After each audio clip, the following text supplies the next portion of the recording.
शुक्लांबरधरं विष्णुं शशिवर्णं चतुर्भुजं प्रसन्नवदनं ध्यायेत् सर्वविघ्नोपशान्तये। व्यासं वसिष्ठनप्तारं शक्तेः पौत्रमकल्मषं पराशरात्मजं वन्दे सुकतातं तपोनिधिं। व्यासाय विष्णुरूपाय व्यासरूपाय विष्णवे नमो वै ब्रह्मनिधये वासिष्ठाय नमो नमः। अविकाराय शुद्धाय नित्याय परमात्मने सदैकरूपरूपाय विष्णवे सर्वजिष्णवे। यस्य स्मरणमात्रेण जन्म संसारबन्धनात् विमुच्यते नमस्तस्मै विष्णवे प्रभविष्णवे। ॐ नमो विष्णवे प्रभविष्णवे।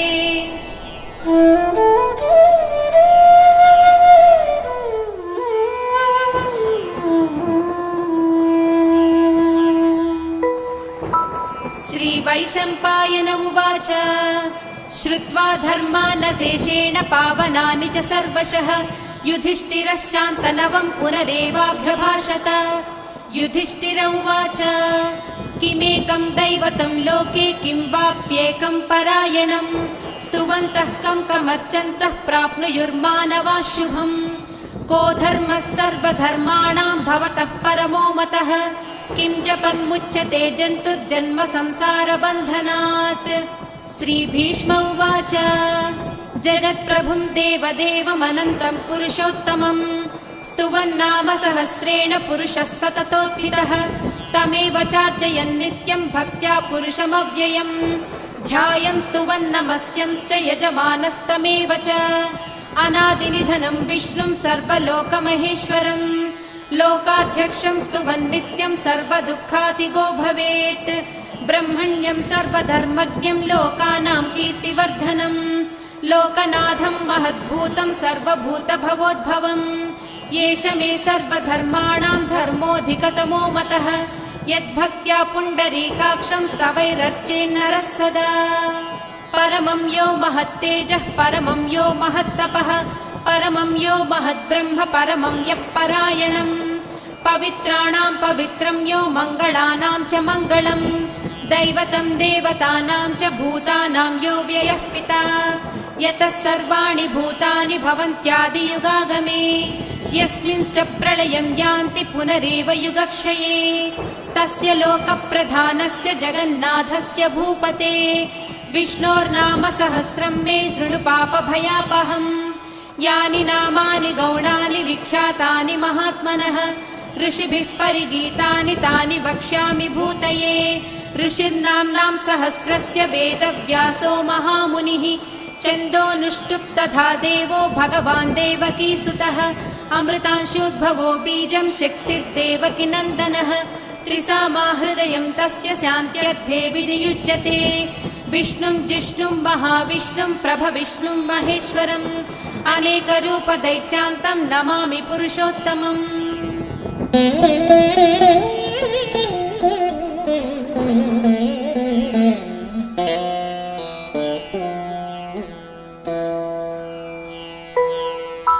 अस्य श्रीविष्णोर्दिव्यसहस्रनामस्तोत्र महामन्त्रस्य श्रीवेदव्यासो भगवान् ऋषिः अनुष्ठुप् छन्दः। श्रीमहाविष्णुः परमात्मा श्रीमन्नारायणो देवता अमृतांशोद्भवो भानुरिति बीजम् देवकी नन्दनः स्रष्टेति शक्तिः उद्भवक्षोभणो देव इति परमो मन्त्रः। शङ्खबृन्नन्दकी चक्रीति कीलकम् शाङ्खधन्वा गदाधर इत्यस्त्रम् रदाङ्गपाणिरक्षोभ्य इति नेत्रम् त्रिसामा सामगः सामेति कवचम् आनन्दं परब्रह्मेति योनिः ऋसुः सुदर्शनः काल इति दिग्बन्धः श्रीविश्वरूप इति ध्यानम् श्रीमहाविष्णुप्रीत्यर्थे सहस्रनाम जपे विनियोगः।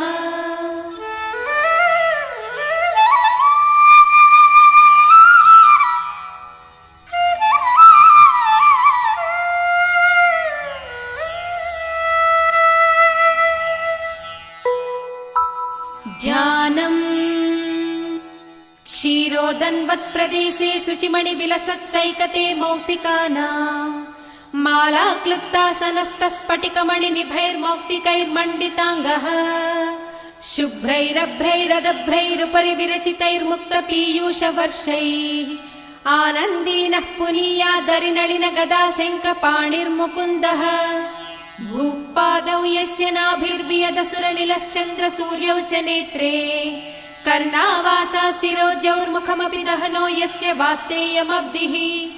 अन्तस्थं यस्य विश्वं सुरनरखगो भोगि गन्धर्वदैत्यैः चित्रं रम्यते तं त्रिभुवनवपुषं विष्णुमीशं नमामि। ॐ नमो भगवते वासुदेवाय। शान्ताकारं भुजगशयनं पद्मनाभं सुरेशं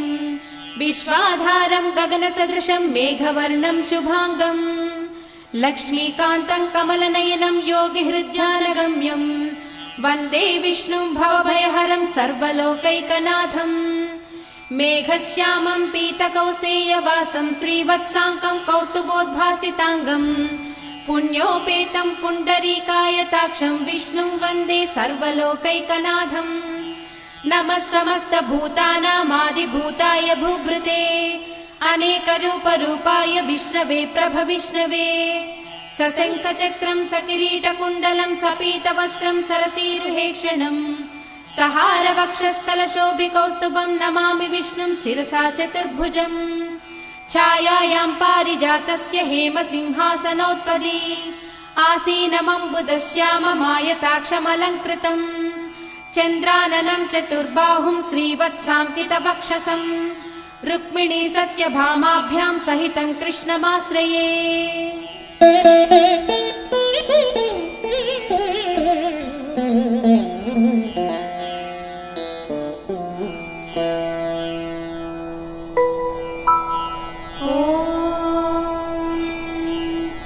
विश्वं विष्णुर्वषट्कारो भूतभव्य भवत्प्रभुः भूतकृद्भूतभृद्भावो भूतात्मा भूतभावनः भूतात्मा परमात्मा च मुक्तानां परमागतिः अव्ययः पुरुषः साक्षी क्षेत्रज्ञोऽक्षर एव च योगो योगविदां नेता प्रधानपुरुषेश्वरः नारसिंहवपुः श्रीमान् केशवः पुरुषोत्तमः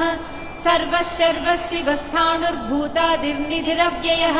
सम्भवो भावनो भर्ता प्रभवः प्रभुरीश्वरः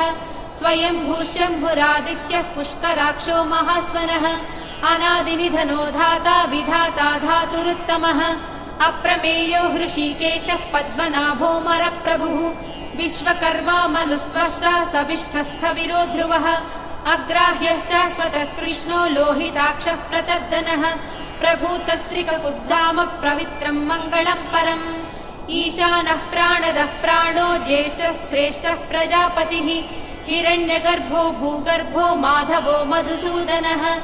ईश्वरो विक्रमी धन्वी मेधावी विक्रमः क्रमः अनुत्तमो धुरादर्शः कृतज्ञः कृतिरात्मवान्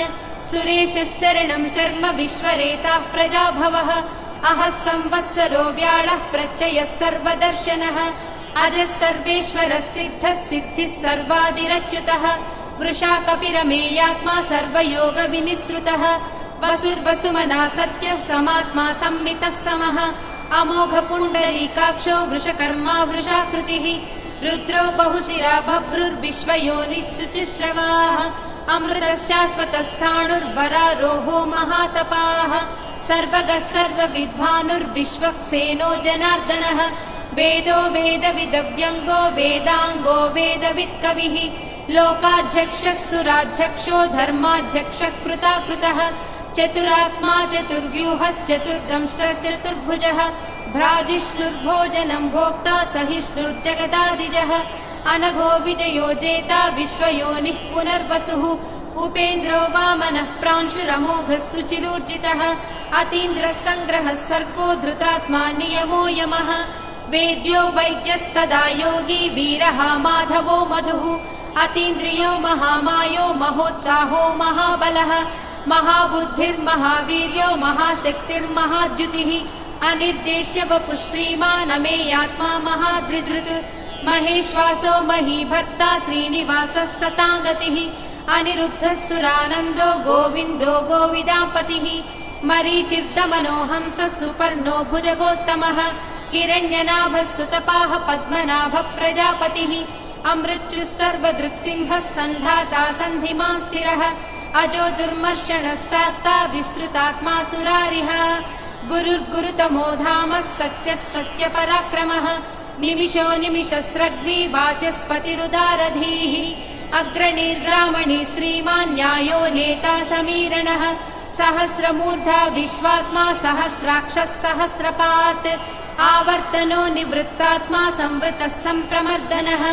अहः संवर्तको वह्निरनिलो धरणीधरः सुप्रसादः प्रसन्नात्मा विश्वभृग्विभुः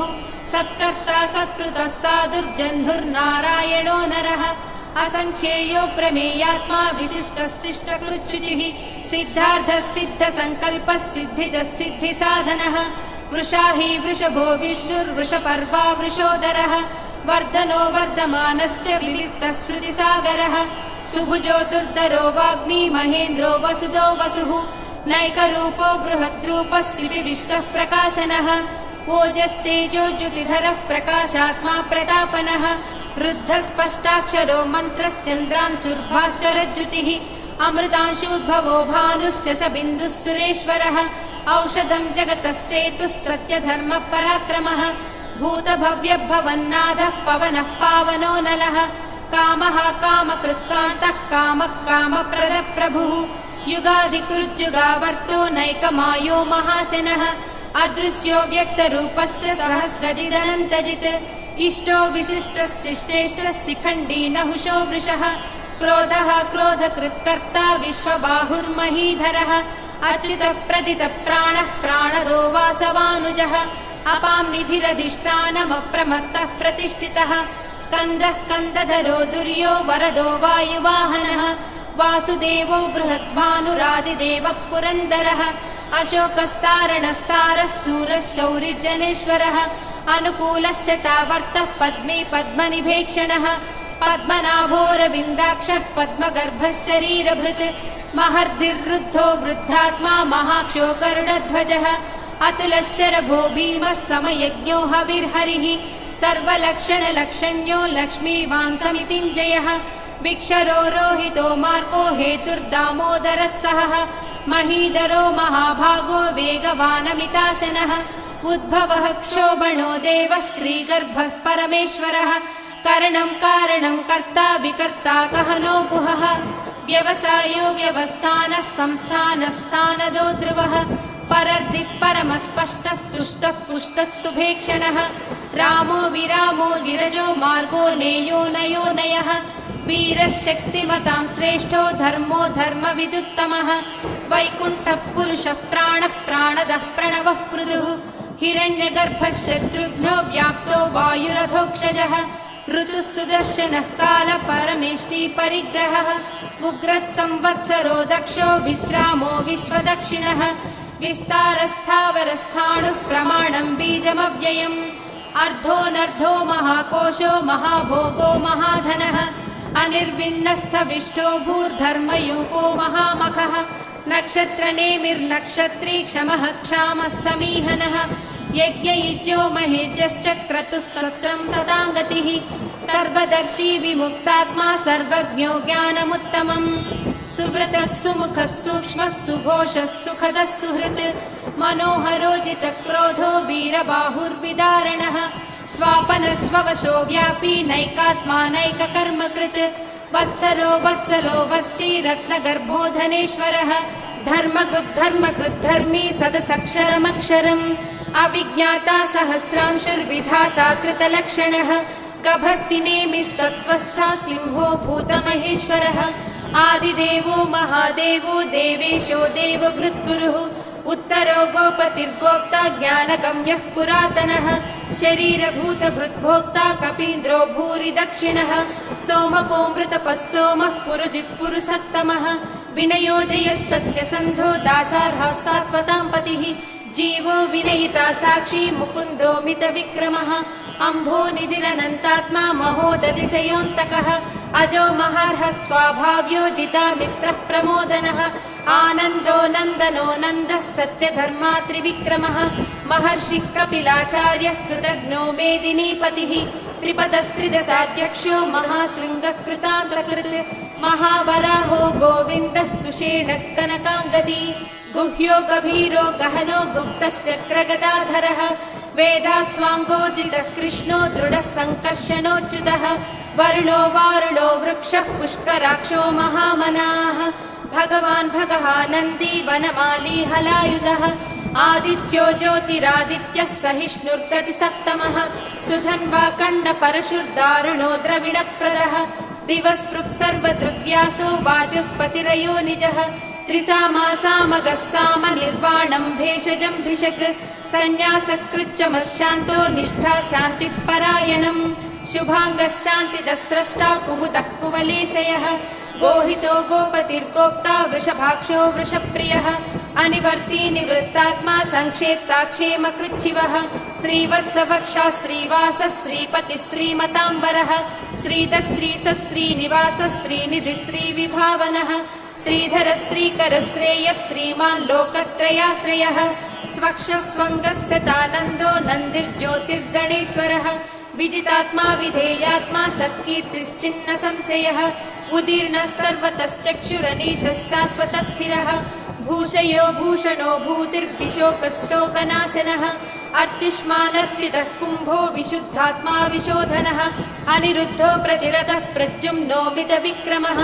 कालनेमिनिहावीरः शौरिः शूरजनेश्वरः त्रिलोकात्मा त्रिलोकेशः केशवः केशिहा हरिः कामदेवः कामपालः कामीकान्तः कृतागमः अनिर्देश्यवपुर्विष्णुर्वीरो नन्दो धनञ्जयः ब्रह्मण्यो ब्रह्मकृद्ब्रह्मा ब्रह्म ब्रह्म विवर्धनः ब्रह्मविद्ब्राह्मणो ब्रह्मी ब्रह्मज्ञो ब्राह्मणप्रियः महाक्रमो महाकर्मा महातेजा महोरगः महाक्रतुर्महायज्वा महायज्ञो महाहविः स्तव्यस्तव प्रियस्तोत्रं स्तुतिस्तोतारणप्रियः पूर्णः पूरयिता पुण्यः पुण्यकीर्तिरनामयः मनोजवस्तीर्थकरो वसुरेता वसुप्रदः वसुप्रदो वासुदेवो वसुर्वसुमनाहविः सद्गतिः सत्कृतिः सत्ता सद्भूतिः सत्परायणः शूरसेनो यदुश्रेष्ठः सन्निवासः सुयामुनः भूतावासो वासुदेवः सर्वासु निलयो ननः दर्पः दर्पदो दृप्तो दुर्धरोधा पराजितः विश्वमूर्तिर्महामूर्तिर्दीप्तमूर्तिरमूर्तिमान् अनेकमूर्तिरव्यक्तः शतमूर्तिः शताननः एको नैकः स वः कः किं यत्तत्पदमनुत्तमम् लोकबन्धुर्लोकनाथो माधवो भक्तवत्सलः सुवर्णवर्णो हेमाङ्गो वरागश्चन्दनागदी वीरः विषमः शून्यो घृतासीरचलश्चलः अमानीमानदो मान्यो लोकस्वामी त्रिलोकधृत् सुमेधा मेधजो धन्यः सत्यमेधाधराधरः तेजो वृषोर्युतिधरः सर्वशस्त्रभृताम्बरः प्रग्रहो निग्रहो व्यग्रो नैकशृङ्गो गदाग्रजः चतुर्मूर्तिश्चतुर्बाहुश्चतुर्व्यूहश्चतुर्गतिः चतुरात्मा चतुर्भावश्चतुर्वेदविदेकपात् समावर्तो निवृत्तात्मा दुर्जयो दुरतिक्रमः दुर्लभो दुर्गमो दुर्गो दुरावासो दुरारिः शुभाङ्गो लोकसारङ्गः सुतन्तुस्तन्तुवर्धनः इन्द्रकर्मा महाकर्मा कृतकर्मा कृतागमः उद्भवः सुन्दरः सुन्दो रत्ननाभः सुलोचनः अर्को वाजसनः शृङ्गी जयन्तः सर्वविजयी सुवर्णबिन्दुरक्षोभ्यः सर्ववागीश्वरेश्वरः महाह्रदो महागर्तो महाभूतो महानिधिः कुमुदः कुन्दरः कुन्दः पर्जन्यः पावनोऽनिलः अमृताशोऽमृतवपुः सर्वज्ञः सर्वतोमुखः सुलभः सुव्रतः सिद्धः शत्रुजिच्छत्रुतापनः न्यग्रोधोदुम्बरोऽश्वत्थः चाणूरान्ध्रनिषूदनः सहस्रार्चिः सप्तजिह्वः सप्तैधा सप्तवाहनः अमूर्तिरनघोचिन्त्यो भयकृद्भयनाशनः अणुर्बृहत्कृशस्थूलो गुणभृन्निर्गुणो महान् अधृतस्वधृतस्वास्य प्राग्वंशो वंशवर्धनः भारबृहत्कथितो योगी योगीशः सर्वकामदः आश्रमश्रमणक्षामः सुपर्णो वायुवाहनः धनुर्धरो धनुर्वेदो दण्डो दमयिता दमः अपराजितः सर्वसहो नियन्ता नियमो यमः सत्त्ववान् सात्विकः सत्यः सत्यधर्मपरायणः अभिप्राय प्रियार्होर्हः प्रियकृत्प्रीतिवर्धनः विहाय सगतिर्ज्योतिः सुरुचिर्हुत भुग्विभुः रविर्विरोचनः सूर्यः सविता रविलोचनः अनन्तो हृतभुग्भोक्ता सुखदो नैकदोऽग्रजः अनिर्विण्णः सदामर्षि लोकाधिष्ठानमद्भुतः सनातनतमः कपिलः कपिरव्ययः स्वस्तिदः स्वस्तिकृत् स्वस्ति स्वस्ति भुक् स्वस्ति दक्षिणः आरौद्रः कुण्डली चक्री विक्रम्यूर्जितशासनः शब्दातिकः शब्दसः शिशिरः सर्वरीकरः अक्रूरः पेशलो दक्षो दक्षिणः क्षमिणाम्बरः विद्वत्तमो वीतभयः पुण्यश्रवणकीर्तनः उत्तारणो दुष्कृतिः पुण्यो दुःस्वप्ननाशनः वीरः रक्षणः सन्तो जीवनं पर्यवस्थितः अनन्तरूपोऽनन्तश्रीजितमन्युर्भयापहः चतुरस्रो गभीरात्मा विदिशो व्यादिशो दिशः अनादिर्भूर्भुरो लक्ष्मी सुवीरो रुचिराङ्गदः जननो जनजन्मादिर्भीमो भीमपराक्रमः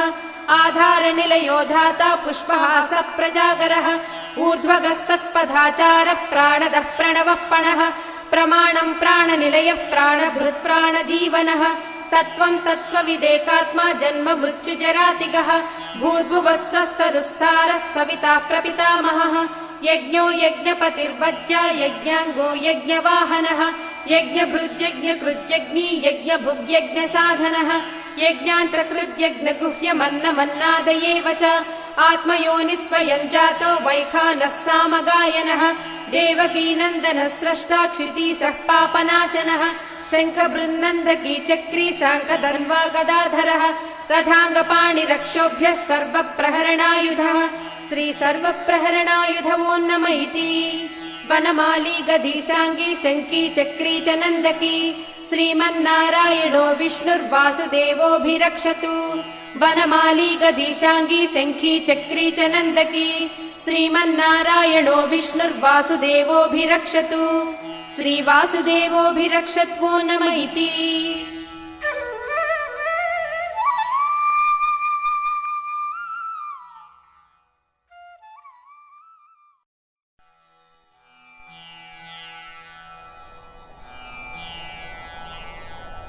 इतीदं कीर्तनीयस्य केशवस्य महात्मनः नाम्नां सहस्रं दिव्यानाम् अशेषेण प्रकीर्तितम् य इदं शृणुयात् नित्यं यश्चापि परिकीर्तयेत् नाशुभं प्राप्नुयात् किञ्चित् सोमुत्रेह च मानवः वेदान्तको ब्राह्मणः स्यात् क्षत्रियो विजयी भवेत्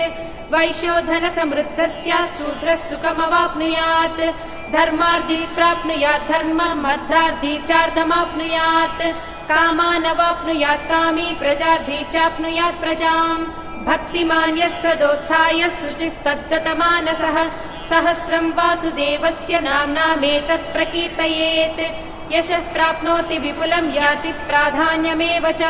अचलां श्रियमाप्नोति श्रेयः प्राप्नोत्यनुत्तमम्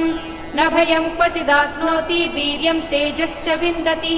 भवत्य रोगो द्युतिमान् बलरूपगुणान्वितः रोगातो मुच्यते रोगात् बद्धो मुच्येत बन्धनात् भयान्मुच्येत भीतस्तु मुच्येतापन्न आपदः दुर्गाण्यतितरत्यासु पुरुषः पुरुषोत्तमम् स्तुवन्नाम सहस्रेण नित्यं भक्तिसमन्वितः वासुदेवाश्रयो मर्त्यो वासुदेवपरायणः सर्वपापविशुद्धात्मा याति ब्रह्म सनातनम् न वासुदेव भक्तानाम् अशुभं विद्यते क्वचित् जन्म मृत्युजरा व्याधि भयं नैवोपजायते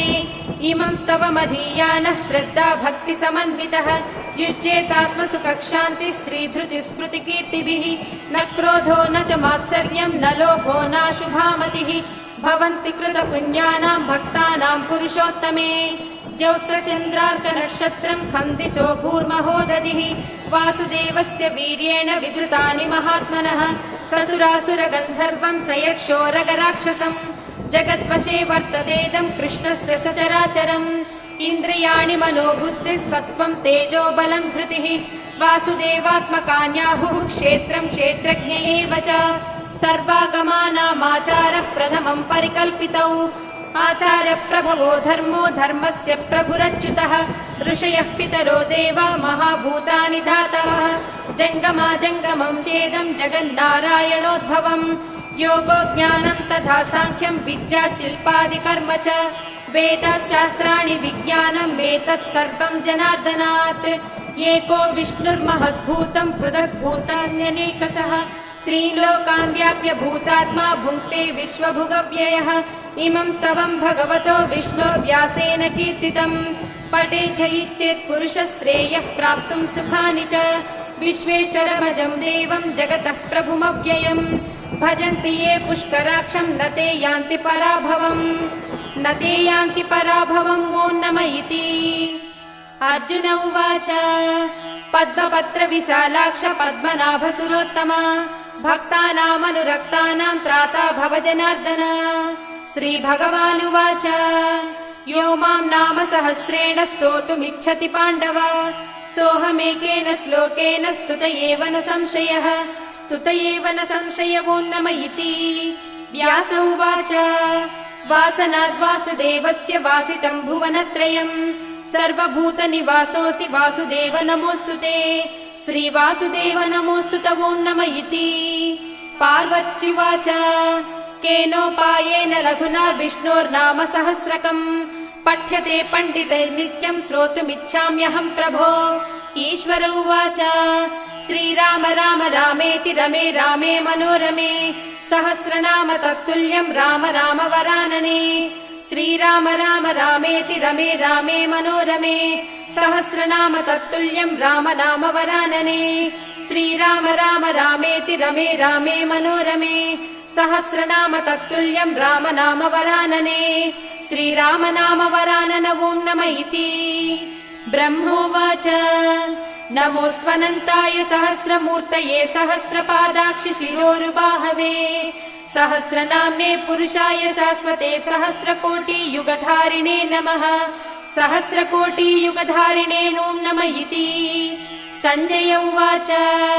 यत्र योगेश्वर कृष्णो यत्र पार्थो धनुर्धरः तत्र श्रीविजयोर्भूतिर्ध्रुवा नीतिर्मतिर्मम। श्रीभगवानुवाच अनन्याश्चिन्तयन्तो मां ये जनाः पर्युपासते तेषां नित्याभियुक्तानां योगक्षेमं वहाम्यहम्। परित्राणाय साधूनां विनाशाय च दुष्कृताम् धर्म संस्थापनार्थाय सम्भवामि युगे युगे।